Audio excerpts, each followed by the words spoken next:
for Political Studies, renowned for work on caste, social justice, and Indian democracy. He shaped discourse on dignity and equality. A respected mentor and public intellectual, he currently serves as the editor for Economic and Political Weekly. Now, I invite Dr.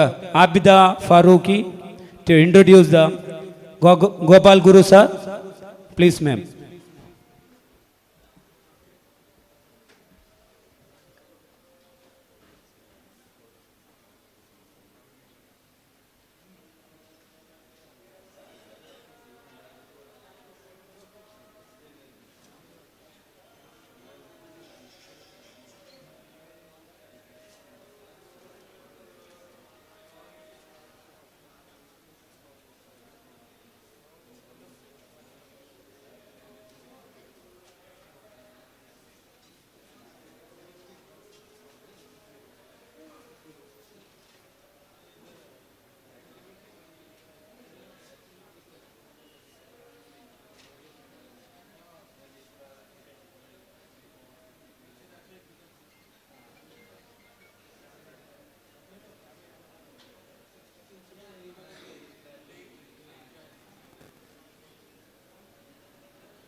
Hello all.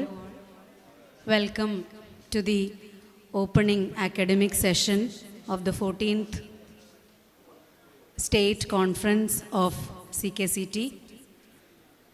Today, the topic that we are discussing, first of all, let me begin with an apology.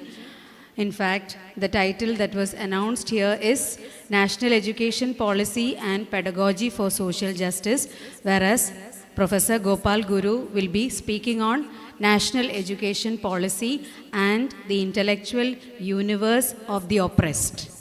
We are honored to have Professor Gopal Guru as our guest today, and we know that he needs no introduction and that he is a name in itself. A political scientist, an original thinker, a public intellectual, he has a lot of definitions. And today, he will be enlightening us on some key elements related to national education policy, social justice, questions of oppression, and so on. In fact, the very idea of social justice calls into question, or it raises a few fundamental questions. First of all, who gets to learn? And the second thing is, whose knowledge is legitimized?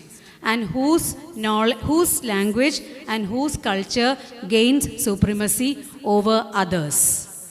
So the idea of social justice and any discussion on the oppressed is inbuilt into the architecture of democracy and citizenship. And whenever we talk about the oppressed, I think our discussion falls back to the legacy of Dr. B.R. Ambedkar, who looked at education as a tool for emancipation. And today, when we stand in 2026, even when privilege is being reproduced in new guises, in new forms, where can we make the claim to be a just, equitable society? We know that national education policy was an educational policy that was formulated in India after a gap of 34 years. And as a responsible teacher organization, we have held a lot of discussions, workshops, seminars, and all. Now, national education policy is in its implementation stage, and we are actually battling with it. We have seen how states like Tamil Nadu have lost around 2000, more than 2000 crore for refusing to implement the three-language formula. So it's actually related to the national politics, where you have centralization of power and where states that try to follow an independent line of thought are strangulated by withholding funds. And we know the classic case of Tamil Nadu. In Kerala, we are at a very critical juncture, because whatever we have achieved through years of collective effort, the justice, social justice, welfare, these are now at a crossroad. In fact, the earlier government has inked an understanding with the central government regarding PM-Shri. Now the new government has taken charge, and we have a lot of hopes, aspirations, at the same time apprehensions. We know the recent controversy that emerged during the swearing in of the Chief Minister, and we have seen the debates regarding that. So the basic question is, how far can we resist? How long can we withstand the pressures that are being pushed upon us? And we have we have no better resource person than Professor Gopal Guru to address this. In fact, this morning I was having a very offhand conversation with him, and he was talking not just about resistance but also the scope for appropriation. I believe that he will have very genuine thoughts to discuss with us, and I also look forward to interaction from your side. Here we have in the Presidium Dr. Zainul Abid Kota, our founder, leader, and also Dr. Shibinu was supposed to be here. I welcome you all to put your hearts and your brains for this fruitful discussion. I now welcome Professor Gopal Guru to discuss the topic.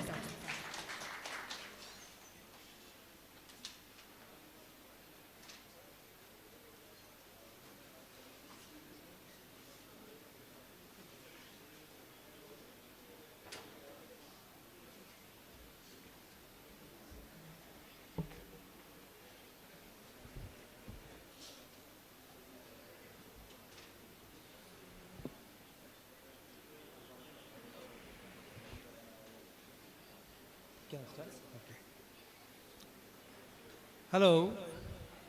It's really warm inside the hall. You're feeling warm, I'm also feeling warm on the stage. So I don't know the AC is working or not. Is it working, or it is pretending to be working? It's just pretending, I think. Anyway, doesn't matter. I think I don't want to take a lot of your time. But I want to put some points for your consideration. The points that are important. I should thank the organizers for inviting me to speak to you this afternoon. The topic that I had earlier thought was about pedagogy and new education policy. Actually, your MP was doing pedagogy only, though I couldn't follow him completely, but I think the art of communicating is pedagogical technique, isn't it? So he has a very good art of communicating in a very beautiful poetic language. He says I met him last time also in Dr. Muhammad Khoya conference that happened some few months back, and he made the same speech and the same style. So I know him, and he's also the student of JNU, where I taught for a long time. And he's a philosophy. I thought he was a literary person. He was quoting Brutus, Shakespeare and all, so I thought he was from literature, but he's not, he's from philosophy. Good. So I thank all of you for coming here and respecting the efforts that have gone into making this conference a success, the efforts made by the organizing committee of the Confederation. Pedagogy, of course, is important, and we normally, as a teacher, I don't know what kind of students do you get in the classroom.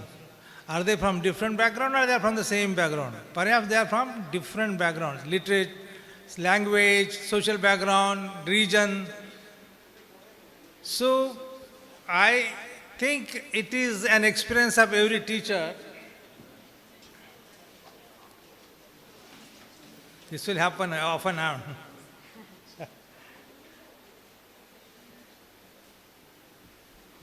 I'm just waiting for you to settle. Yeah. So, I'm just a few minutes on what is pedagogical importance in the academic community on the campus, college. When you are different students coming from different backgrounds, it is very difficult to talk to them with the subject which is not the subject of their experience. Suppose I am not from minority and I want to teach something on minority, how do I reach out?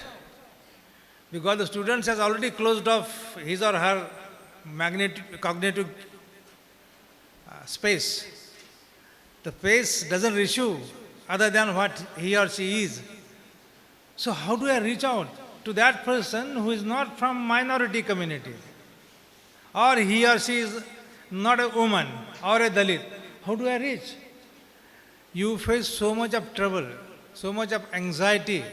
How will I be received by the students? So here the pedagogy plays a very important role. You have to actually talk about something which is not reason, which is emotion. So you could see that a range in the MP's speech.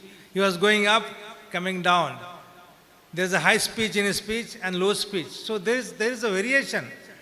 Emotion is already acting there. So we begin to involve in that emotion. Suppose the MP is speaking with reason, straightforward discourse, without stop, without gap, at the high pitch level, abstract language, you will not be interested. So it's like harmonium, upper notes, lower notes. It's called pedagogy. You as teacher should always apply. When somebody is not participating in thinking with you, you please use pedagogy. Perhaps you can use some poem as he was using. He used a lot of Brutus and other things. You can use some cinema clips. Get them into the thinking. Literature people do that. You can cite some poem. And he was also citing. And then he actually, I think he was critiquing AI. And he was critiquing AI and he said, खुशबू नहीं आ सकती कागज के फूलों से. So AI is not a replacement. That's what he said now? Good. So I was just following him. I also speak something on AI later on, in the last section of my speech. So this much for pedagogy. Pedagogy is important. Get people to think with you in the common framework of thinking. Now, so I thought I would talk about pedagogy, but later on, second thought, submitted to Abida that I will speak on the intellectual universe of the teachers, of first teachers actually. Why I am using this word intellectual? Because we all teachers are intellectual who think critically and there's a definition of intellectual who actually take your experience at the higher level of expression. The descriptive language will not help you, but that's a different point. We have to be intellectual because there's a lot of things that is happening in the society is anti-intellectual.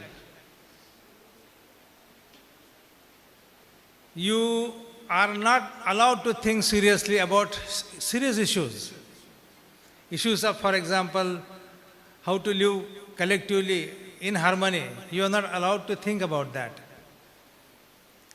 Your space, thinking space is taken over by changing the names of the places. Culture is happening. Cultural culture becomes the shortcut. And 2 minutes Maggie kind of thinking. You don't have to think seriously about issues. WhatsApp University actually is going to replace your serious thinking. So when there is lots of WhatsApp University, there is seriously anti-intellectual mood in the society. And therefore you have to claim this word called intellectual. I am the intellectual. Point second. Whose intellectual I am? I am simply the intellectual of the Dalits, women or minorities or others. What is my description? When I am talking in the classroom, I am talking as an universal intellectual, not a particular. Those who actually are from Kerala, by the way, Kerala is such a wonderful place, sort of intellectual things are happening. Kerala is an exception. Somebody speaking there. Kerala is exception in the sense it is actually intellectual, and that intellectual activities are demonstrated through this conference, for example, through literary festivals. I was in Hakim's College 2 months back. Book festivals, film festivals, finale, all the intellectual things are happening in Kerala. So you are already in that space. So Kerala is an exception. You are here sitting, you are an exception, I am not. But other places, I have no idea. Since there is so much of anti-intellectualism happening around you, you have to be intellectual. You have to hold on to this space. And I am not simply the intellectual for one community. I am the intellectual for everybody. I am universal. I am organic, Gramsci. I am organic intellectual. I am not thinking only for my community. I am thinking about other communities as well. Because their dukkha, their sufferings are the same as my sufferings are as human being. How can you not think about them?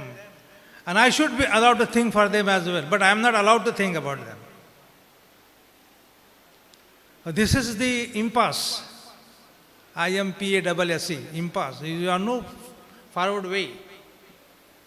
So you have to say that I am universal, though I am from a particular community, because I am speaking in the language that is universal language. I am organic.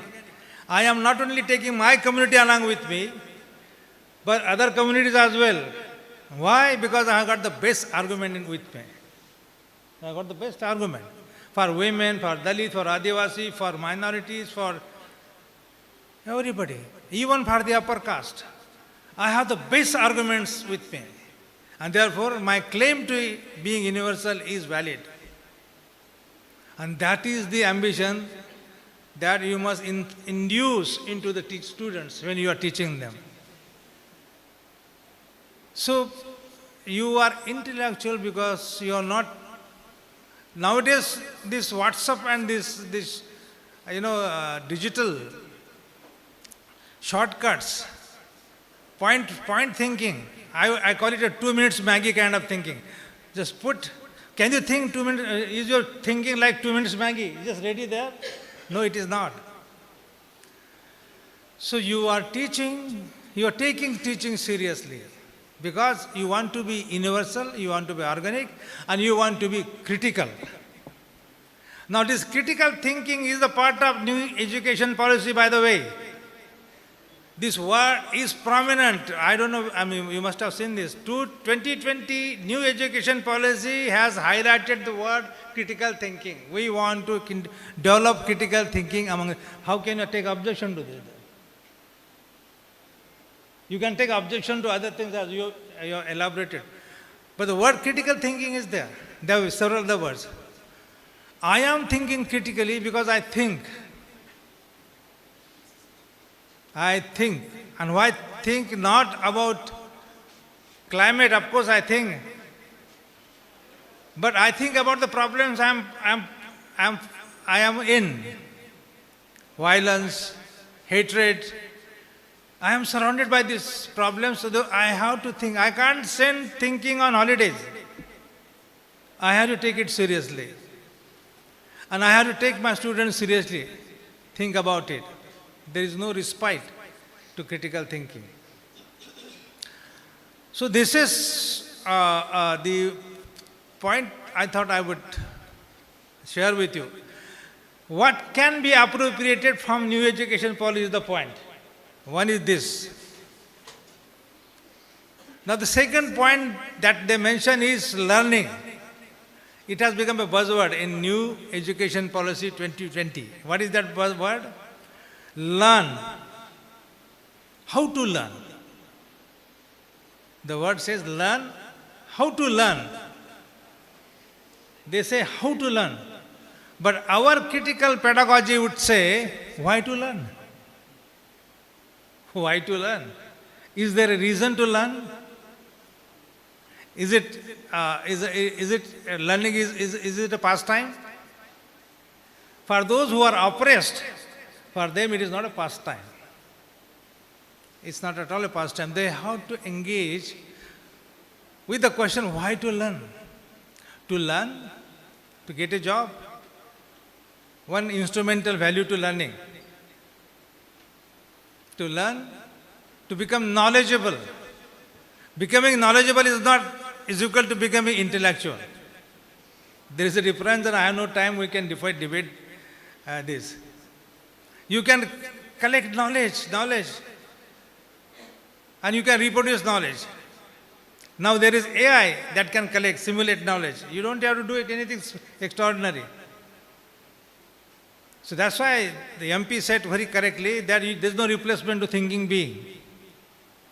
Thinking being, human being, there is no replacement. AI may come, but it may not really fill the bill. So this learn and how to learn is one technique, which is not bad, I said, which is not unimportant, but there are much more important things. When you are teaching in the classroom, you are all college teachers. There is no high school teacher here, no? Are there school teachers? Basically, you are higher education. Now, I would like to pose a question to you that what is your do you want to take learning or thinking? What is the difference between learning and thinking? New education policy says critical thinking and how to learn. But why to learn? What purpose to learn is not the question that they are actually squarely answering. There is a background answer to that, but there is no straightforward answer. So, how do you define learning? I learn to avoid mistake. I have learned from my mistake. Do you not say that? I will not repeat that mistake. I have learned. Learning is mechanical word. Rote learning, new education policy is against that. Rote learning, education policy is against it. But learning itself is not enough. You have to have critical learning, critical thinking. Children learn. College students learn. Can you use the same thing for both of them? Children learn and college students think. Is there a difference between the two? There is.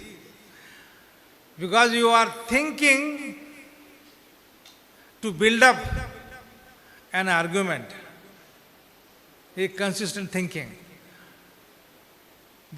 What is the argument? That this is wrong. Not following constitution is wrong. You can build up that argument. And once you say this argument, then you have to provide reasons. Because of 1, 2, 3, 4, 5 things, my argument is correct. Students can make that argument with the teachers. But children are also learning. And they are curious.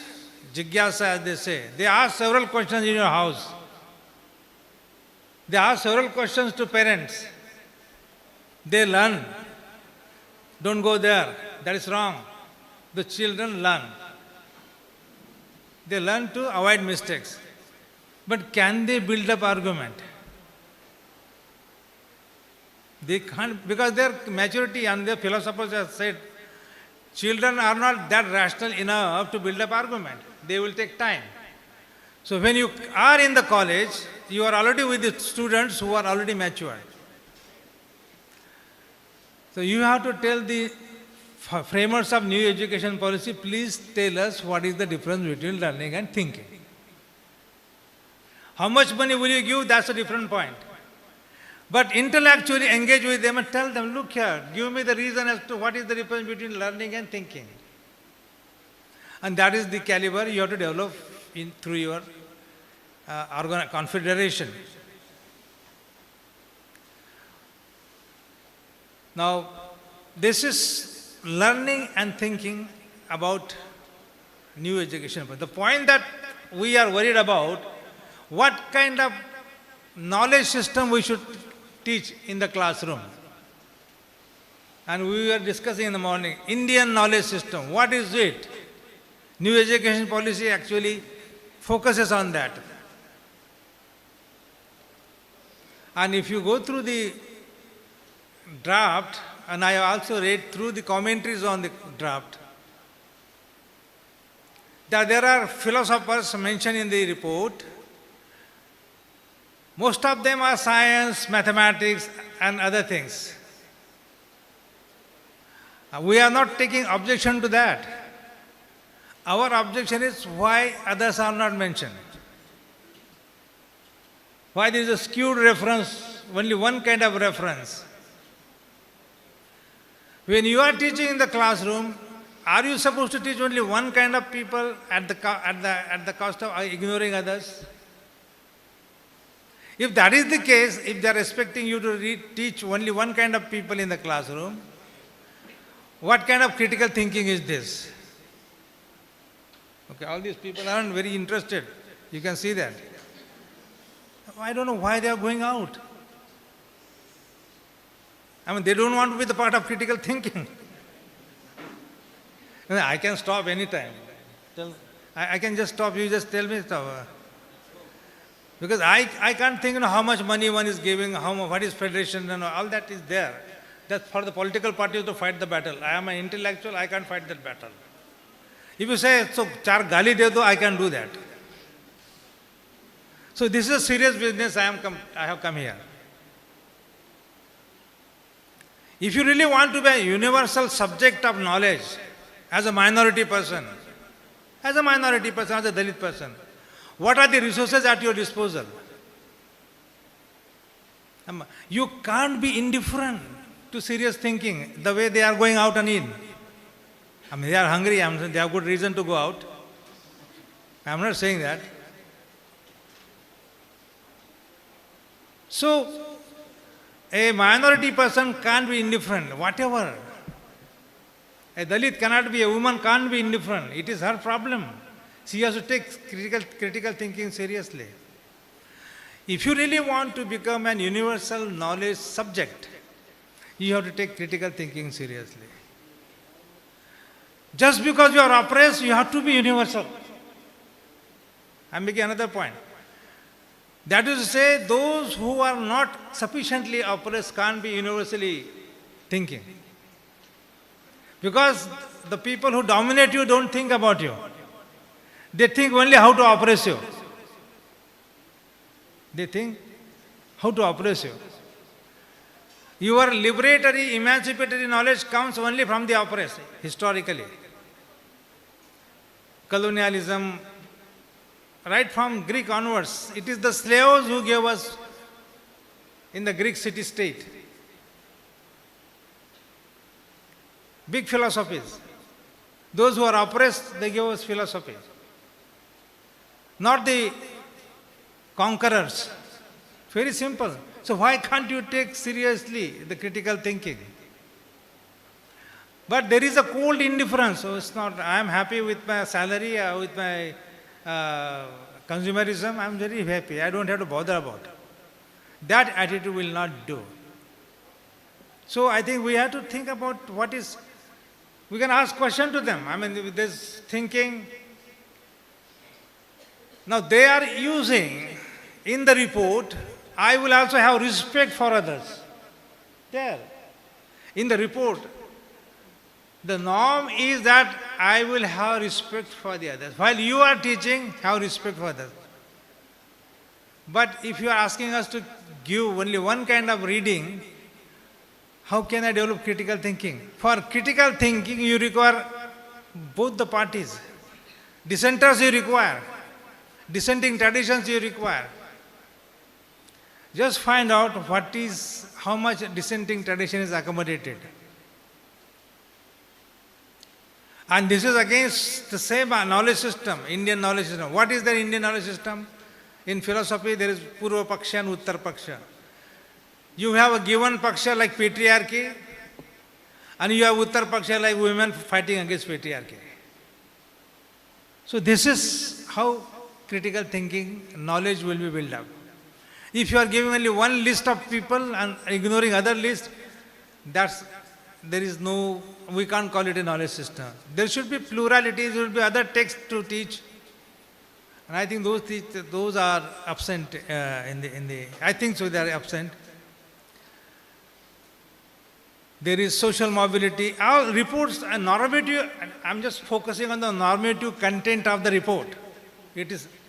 I'm not talking about the empirical, instrumental, I'm just talking about the normative content. Respect for others.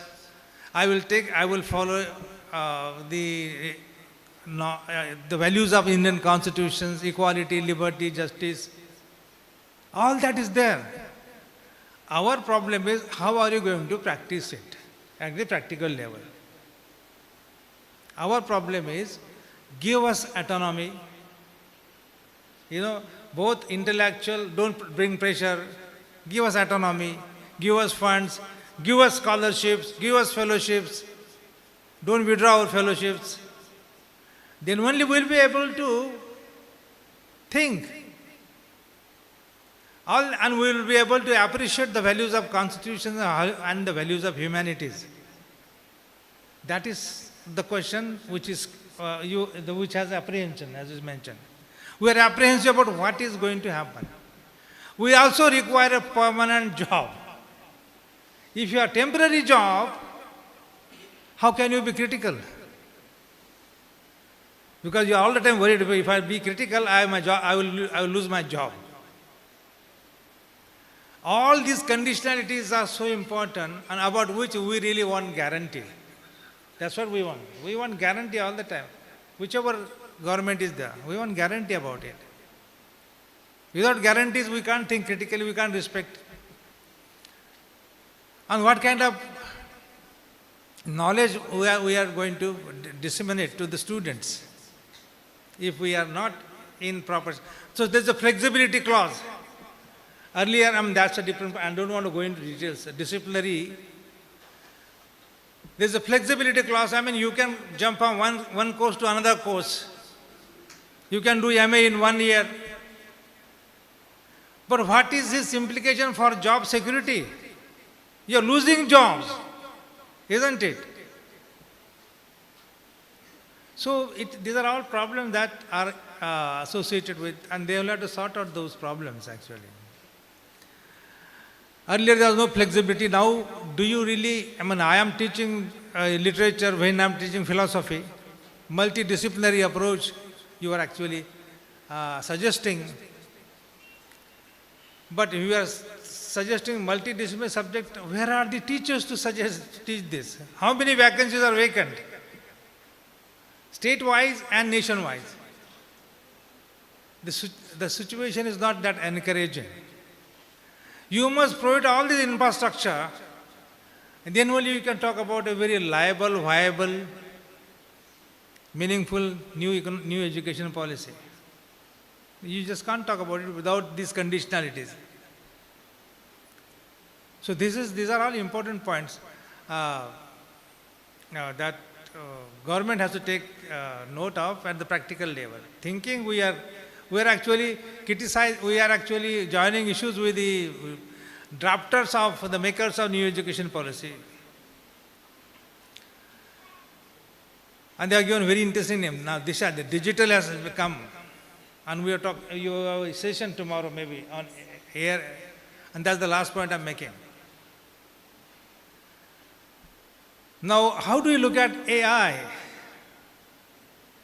What is the role of thinking being in AI? Should he or she stop thinking at all?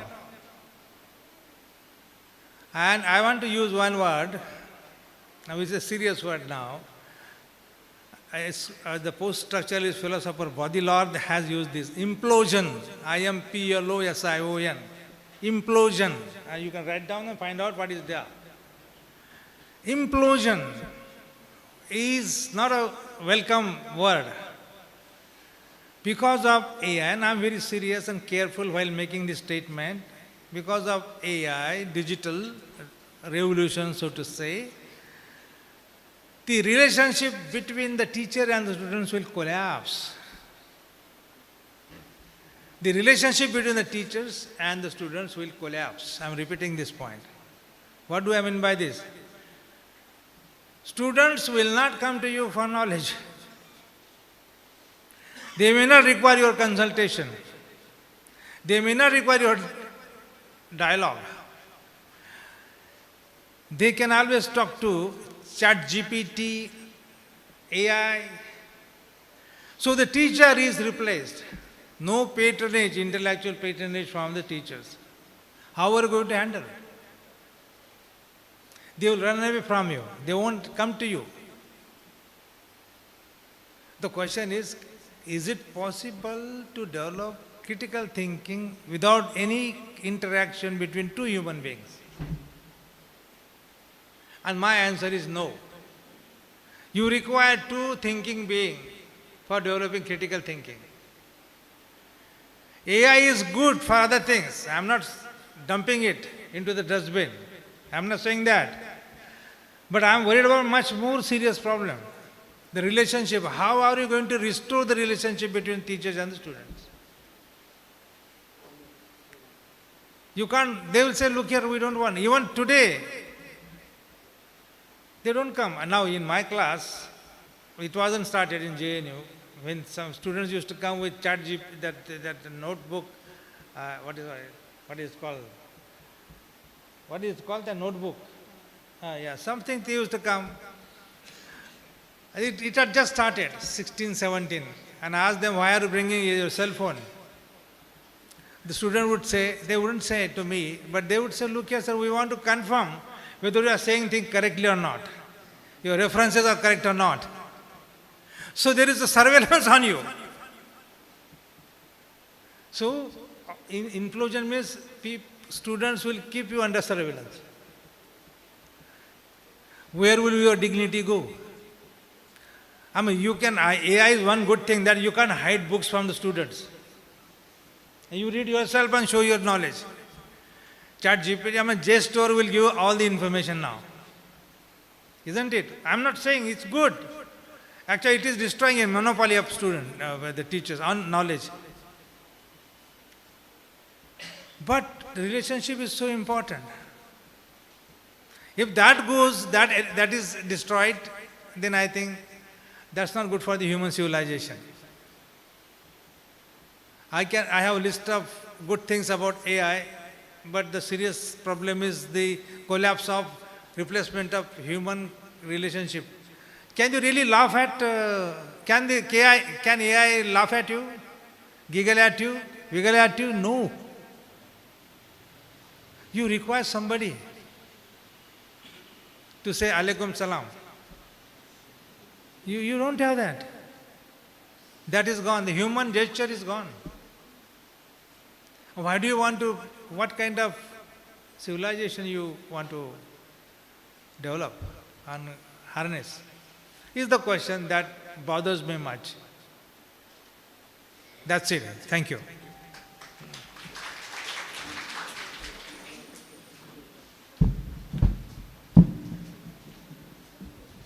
The session is open for discussion. So all of you air your questions, your suggestions or your observations, whatever.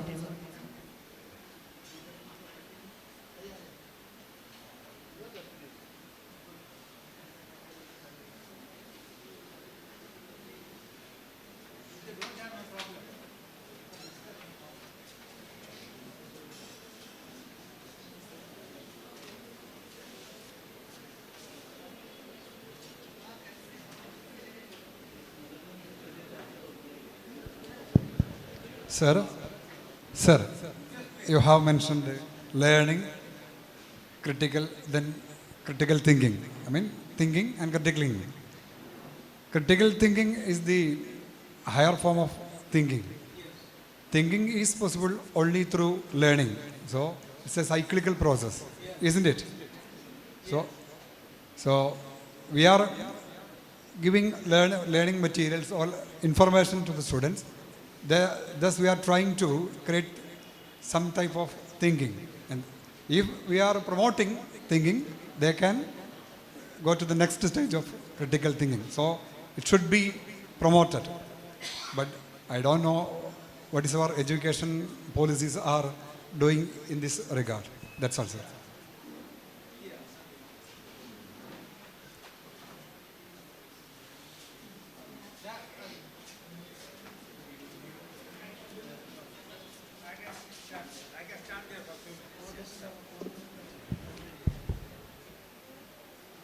You're right, I think we should, since it was the conference of the college teachers, I thought I'll focus more on thinking. And you can define thinking when you are not thinking. That's the point. Anyway, it's confusing. Learning is a technique, thinking is not. How to read a book? How to read a book is a technique, and that you are learning that technique to read the book. You are learning to write ABCD. You are learning to put things in proper shape. But there is a design already. Somebody has already designed for you. Don't violate the design. Follow. It's like exploring. Suppose there are no signs on the road. Highway, so, for example, our highway. There are no roads, there are no signs. And it's all confusing. You have to explore. You have to actually think cognitively where to go, how to go, if I go. And if there are signboards, you have to just learn where they are and how to run them.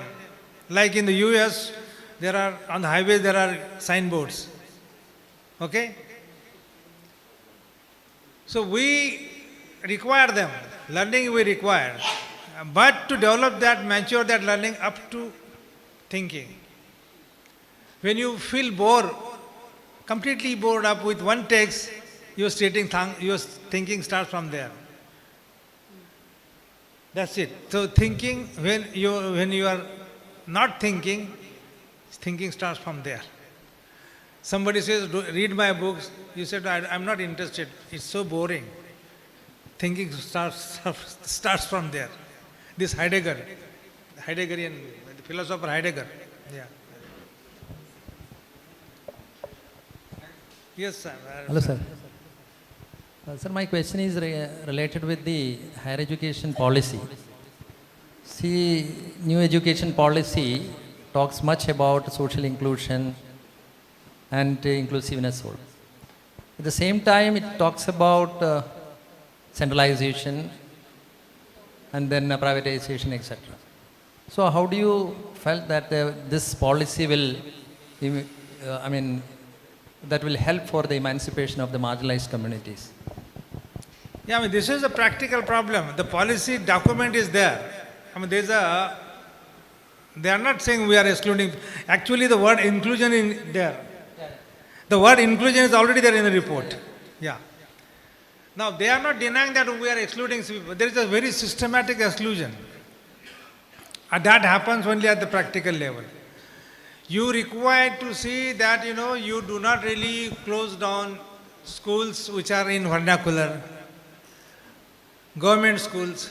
You promote them, appoint teachers, give them funds. Then they are saying midday meal. This is for the school children. I mean, school children do not go to the school just to get midday meal. That's the wrong way of understanding. Sorry, they are not.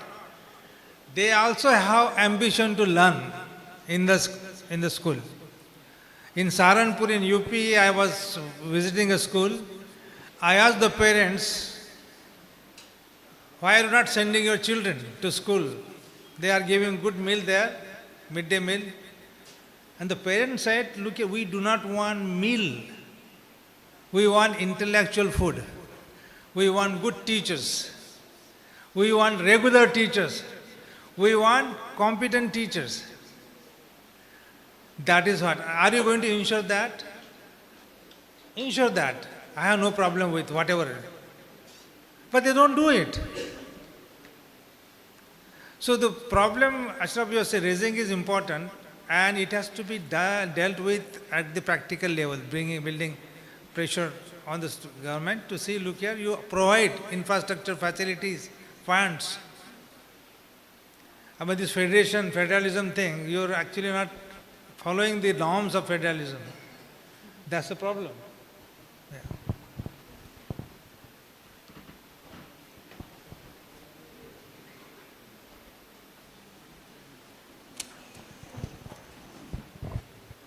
So just to add to what you said, it's very easy to defend this fascist agenda theoretically, whereas practically we have a lot of problems. Yes.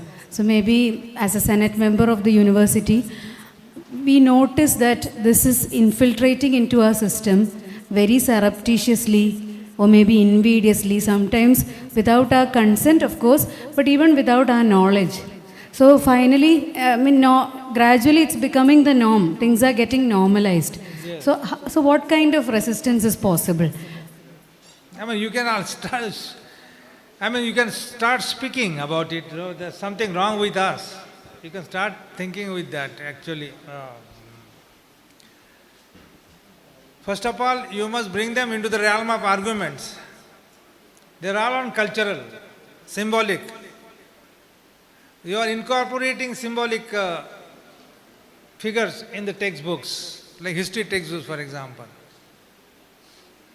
But are you discussing for example, you are actually, I'm just giving one example. Should I give Kerala example? I'll give Kerala example. You show this temple of Vaikam temple. It has become it's a very significant, glorious victory to it. But if you do not really give the description as to why this temple, what does it signify? The description is missing, only the symbol is remaining. Symbol makes sense only in terms of its description. When you are introducing a figure, philosopher, any leader, just a figure with 2-3 lines, that is epistemic injustice actually. You are not doing justice to that person. And you should also suppose you are posing you are incorporating one conservative thinker, you have to also put another radical thinker along with. Is that happening? If that is not happening, you must insist, look here, this is what it is. It's very skewed curriculum you are introducing. It's not historicized. There's a word historicism in history, it's the method of history. In this historicism, and since you are all historians and I am surrounded by historians since yesterday, historicization would say, look here, you have to actually introduce all the figures that existed in particular era. If it is a medieval era, please introduce Al-Burani as well, who's thinking. So you are not doing that. If you are modern, introduce all the dissenting, also conservative. It should be a holistic. It should be in Sanskrit it's called samyak. Samyak. So you are actually controlling all the references that are available in one particular historically given time.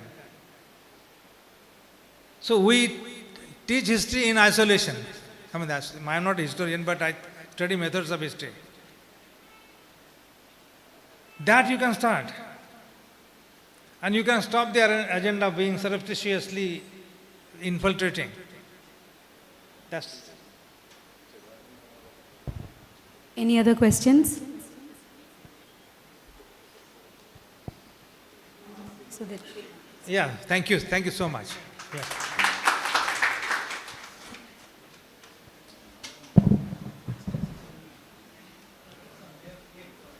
Thank you, Gopal sir, for giving us some very genuine food for thought. One thing that he tried to tell us was that we must try to speak in a universal language. And I think that has actually set us thinking, because we represent a minority politics, a minority organization, and how do we fight for our rights while speaking in a universal language? I think this is something that we have to discuss in the coming years. So thank you, Gopal sir, for that wonderful session, and thank you all for your patient listening, and also for the beautiful questions that came from the side of the audience. I think we must break for lunch. Thank you all.